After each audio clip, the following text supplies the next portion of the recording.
Hey guys, welcome back to our channel. तो आज हम जिस वीडियो पे रिएक्ट करने जा रहे हैं वो है Arab Israeli war 1973, how a Pakistani pilot shot down an Israeli plane. तो हमें नहीं पता था कि इजराइल और अरब का वॉर हुआ था 1973 में। ये कुछ ऐसी चीजें जो हमें पहली बार पता लगी। पर मुझे लगता है यार इजराइल सबसे लड़ी रहा होता है, अभी भी इसका पैलेस्तीनियों के साथ वॉर चल रही है। इजराइल मेरे को लगता है बहुत लड़ाकू हुआ है। और सेम मुझे ऐसे रशिया के लिए भी लगता है कि भाई रशिया के पास भी और कोई काम नहीं हो, कभी अमेरिका के साथ लड़ रहा है, कभी यूक्रेन के साथ लड़ रहा है। सही बात तो वही वाली बात हो जाती है, इजराइल और रशिया को ना उन दोनों को एक्चुअली लड़ाई करनी चाहिए क्योंकि उनको ही लड़ने को शौक है, तो साथ साथ में करते रहते हैं। वही दोनों लड़ रहे होते हैं। कोई भी उठा लो, हर कुछ सालों में इन लोगों की लड़ाई हो ही रही होती है, बाकी किसी की नहीं होती, उन लोगों की हो ही रही होती है। तो देखते हैं फिर वीडियो कैसे होने वाली है और कैसे अटैक किया था और मोस्ट इम्पोर्टेंटली कैसे पाकिस्तानी पायलट ने शॉट डाउन किया इजरायली प्लेन को, और इसमें पाकिस्तान भी रोल प्ले कर रहा है इस लड़ाई में। तो देखते हैं वीडियो।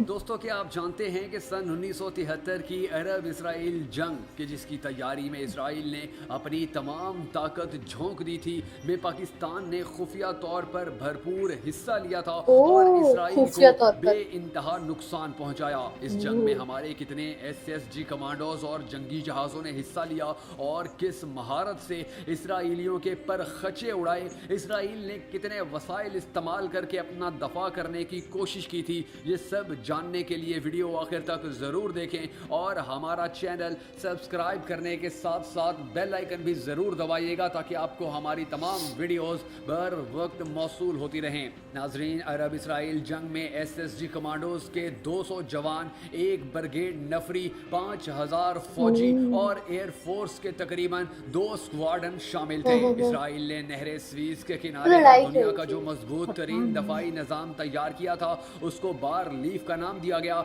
इस 70 फुट ऊंची दीवार को कंक्रीट की मदद से खड़ा किया गया था। इसके साथ पीछे मजबूत किला बंदियां थी जिनमें हर 100 मीटर के फासले पर एक प्लाटून यानी कम से कम 28 फौजी मौजूद रहते। फिर इन किला बंदियों के इर्द गिर्द बारूदी सुरंगे और कांटेदार तार का इलाका और साथ ही लोहे के बंकरों में हैवी मशीन गने नस्ब थी। इसके अलावा फ्रंट लाइन से 500-600 मीटर पीछे टैंकों के फायर करने की पोजीशनें बनाई गई और चंद किलोमीटर पीछे फील्ड आर्टिलरी और एंटी टैंक हथियारों के मोर्चे थे। नहर स्वीज को मजीद मुश्किल बनाने के लिए पानी में पंप दाखिल किए गए जिसमें किसी भी वक्त तेल भरकर भेजा जा सकता था ताकि पानी में आग लगाई जा सके। इसके अलावा पूरे सहराए सीना में सड़कों का जाल बिछाया गया था। उनके ख्याल में इससे ज्यादा मजबूत डिफेंस सिस्टम उस जमाने में किसी ने नहीं बनाया था। इस जंग में शाम और मिस्र ने 1967 की जंग का बदला लेने का प्रोग्राम बनाया था और पाकिस्तान एयरफोर्स के जहाज़ों ने मिस्र का अंदरूनी दफा संभाला। SSG के 200 जवान जनरल टिक्का खान की सरबराही में 5 अक्टूबर 1973 को नहरे स्वीज के किनारे पर तैयार खड़े थे।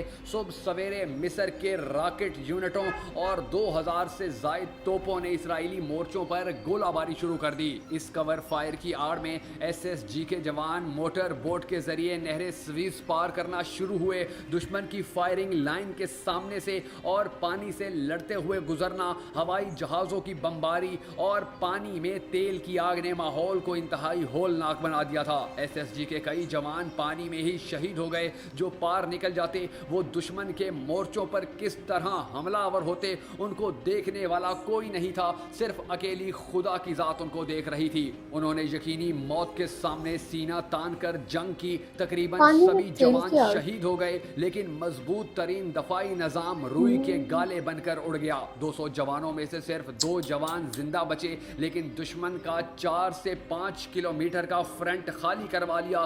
तब मिस्री फौज ने नहरे स्वीज पर तेजी से पुल बनाया और सहराए सीना में दाखिल हो गई। दूसरी तरफ शाम के महाज पर इसराइली बढ़ते बढ़ते दमिश्क के करीब पहुंच गए थे। लड़ाई का 8वां दिन हो चुका था और वो दमिश्क से सिर्फ 25 मील दूर थे। पाकिस्तान का शह ब्रिगेड जो अभी तक उर्दन में तैनात था, उर्दन हुकूमत के जंग में हिस्सा ना लेने की वजह से रुका हुआ था। शाम के नाजुक हालात को देखते हुए उर्दन हुकूमत की परवाह ना करते हुए ब्रिगेड को वहां से निकाल कर दमिश्क के दफा पर लगा दिया गया। तो इसके नतीजे में इसराइल की ना सिर्फ पेश कदमी रुक गई बल्कि इनको गोलान हाइट तक धकेल दिया गया। इस दौरान कई दफा ब्रिगेड को दस्त बदस्त जंग की नौबत भी आई। पाकिस्तान एयरफोर्स से मिस्र का अंदरूनी दफा करते हुए इसराइल के कम अज कम 5 जहाज़ों को मार गिराया गया। इसमें फ्लाइट फाइटर सतार अलवी का नाम काबिल जिक्र है। और मजे की बात ये कि पाकिस्तान के एक जहाज का भी नुकसान नहीं हुआ। पाक फौज की कलील तादाद ने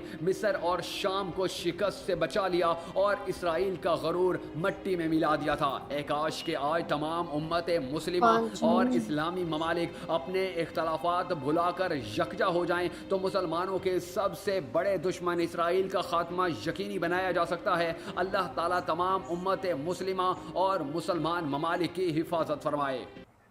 वाह यार, ये बहुत शॉकिंग वीडियो थी देखा जाए। हाँ, और इससे हमें ये भी पता लगा कि कैसे पाकिस्तान जो है उसने मतलब कि सपोर्ट किया अरब को। जैसे हमें सबको ही पता है कि ये जो मुस्लिम देश है ना, मतलब पाकिस्तान मुस्लिम देश है, सऊदी अरेबिया सऊदी अरब की बात ही हुई है इसमें ना, ये दोनों मुस्लिम देश है। तो मतलब कि ये करने लगे थे और मतलब कि छुपा छुपा के पाकिस्तान ने भी मदद करी और वैसे करके वो जीत गया और इजराइल को हारना पड़ा। यार पता है क्या होता है, मेरे को ये चीज अच्छी लगी कि अब इनको एटलीस्ट रिकग्निशन तो मिल रही है। हाँ। कितनी बारी वॉर्स में ऐसा होता है कि अगर कोई कंट्री के सोल्जर्स ऐसे सीक्रेटली तुम्हारे लिए काम कर रहे हैं तो कितने सोल्जर्स मरते हैं जिनको कभी रिकग्निशन भी नहीं मिलती है, उनको कोई मेडल्स नहीं मिलते हैं, ठीक है, उनकी फैमिलीज को कोई कंपनसेशन नहीं मिलती है। और अगर कोई पकड़ा जाता है तो उनसे हाथ खड़े कर दिए जाते हैं कि ये हमारा नहीं है। हाँ। एटलीस्ट इधर उनको रिकग्निशन तो मिली, उनको एक एप्रिसिएशन तो मिली, मे भी बाद में मिली हो, है ना, बट वो मिली तो सही। और मेरे को वैसे ही ना, जितना मैं सुन रही हूँ इजराइल के बारे में, वो लड़ ही रहा है, सबसे लड़ रहा है वो समहाउ। और देखा जाए ना, एक ना मतलब बहुत बुरा लग रहा है इजराइल के लिए कि क्या कर रहे हो आप, क्या फायदा ऐसी पावरफुल देश होने का ना जब आप दूसरों को समझो ही ना। सही बात है। और मतलब कि वो देखा जाए लड़ ही रहा है पहले, मतलब कि और मोस्टली वो लड़ता तो मुस्लिम कंट्री से है पहले, मतलब कि जैसे आजकल फिलिस्तीन से लड़ रहा है तो मुस्लिम देश है, सऊदी अरब हो गया वो मुस्लिम देश है, तब क्यों ऐसे कर रहे हो, नहीं करना चाहिए। हालांकि भारत और इजराइल की रिलेशनशिप बहुत सही है, फिर भी यार जो गलत है वो तो गलत ही वही है ना। At the end of the day हम लोग ये नहीं कह सकते कि हमारे रिलेशन किसी के साथ अच्छे हैं तो इसलिए हम उन लोगों का साथ देंगे। और यहाँ पे साथ की बात आती भी नहीं है, डायरेक्ट पता लग रहा है कौन सही है और कौन गलत है।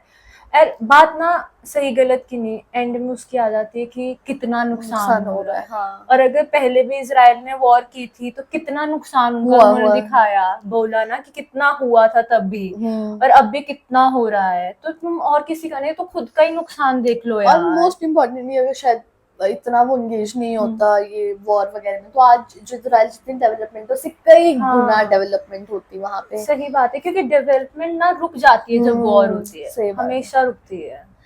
तो गाइस यही था हमारे रिएक्शन। आपको हमारा रिएक्शन कैसा लगा प्लीज कमेंट करके जरूर बताइएगा। अगर अच्छा लगे तो प्लीज इस वीडियो को लाइक करिए, शेयर करिए, कमेंट करिए और सब्सक्राइब करिए। बाय।